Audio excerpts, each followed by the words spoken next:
Gentlemen, this is your boy, Commissioner Robert Forsyth, welcoming you back to Bob's Big Board, Week 9 edition power rankings. The standings are incredible right now. Positions 1 through 10 are within 2 games of each other. Playoffs are going to be fucking fun. Let's do it. Coming in at number 1 in this week's power ranking, Chris Collins. He comes out flat and posts not only the lowest score of the week, but also his worst score of the season. He's currently in the middle of a 2-game slide, but a week like the last feels more like a hiccup rather than a cause for concern.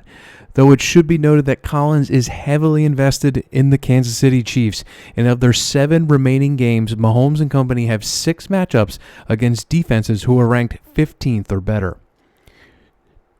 Number 2 in this week's power rankings, Pete, up 1 spot. Keep thinking I'm Candy scored early and often on Sunday. Rumor has it that Pete has been scouring DH Gate for a Rico Dowdle jersey, who's been running like a man possessed lately. Who needs receivers when the Panthers are just going to pound the rock? Pete has won 3 in a row and takes aim at Phil this week. Number 3, your boy, down a spot. I mean, the team was really just going through the motions last week. Pete really took it to us here.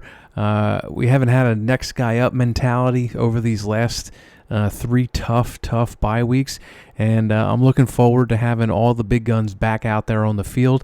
And this week against Jack feels like a real nice bounce back spot. Number 4, Ryan Hess up 2 spots and continuing to climb. He also continues to prove me wrong as he posts another 150-plus point week and did so against the defending champ. He gets another big day from old man Matt Stafford and has appeared to be more serious than he initially appeared. It should be noted that he spent his remaining 65 free agent dollars on Giants running back Tyrone Tracy, and he has to cross his fingers with 5 weeks till playoffs. Yikes. Return of the Mac sits 3rd in the standings. He's playing against a tomato can this week and is on the cusp of returning to the top of the table for the first time since week 1. 5. Brian DeMarco slides a spot, loses with a score of 159. He would have beaten 9 other teams this week, and he just simply continues to float in the Gulf Stream that is the middle of the standings, never getting too high, never getting too low, but a bummer nonetheless. 6. Dennis Rams, also down a spot, has played the toughest schedule thus far by over 100 points more than the second toughest schedule. He got run over by Return of the Mac truck last week and sees his record slip to sub 500.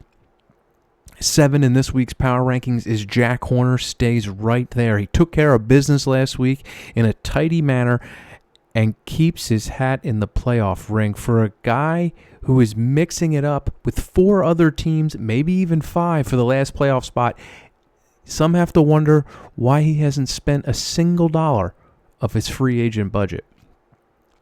And ladies and gentlemen, 8 in this week's power rankings, up 2 more spots. Houston, we have a problem. Dr. DeAngelis produces this week's Big Bob's big blowout by suffocating Dave with a 59-point victory. Phil has ripped off a 3-game win streak and has done so by scoring an average of 151 points over that span. Phil wants us to use the promo code BITCH when buying tickets to the Belt to Ass tour that is absolutely coming to a city near you. 9. G-Bart stays put, gets a win against a number 1 seed, and yet it just feels so empty. This team's going to need more than 1 W to make me a believer after the last 4 weeks that they have put together. 10. Dave Sakers down 2. After being the model of points consistency from weeks 2 to 5, Bob Love's Dick has been the bug or the windshield over the last 4. He got embarrassed last week, and we need to see how this team is going to respond. 11. Jeff Kuba. He's back. Or is he? Explodes for 173 points against Brian DeMarco, and more importantly, shows a pulse.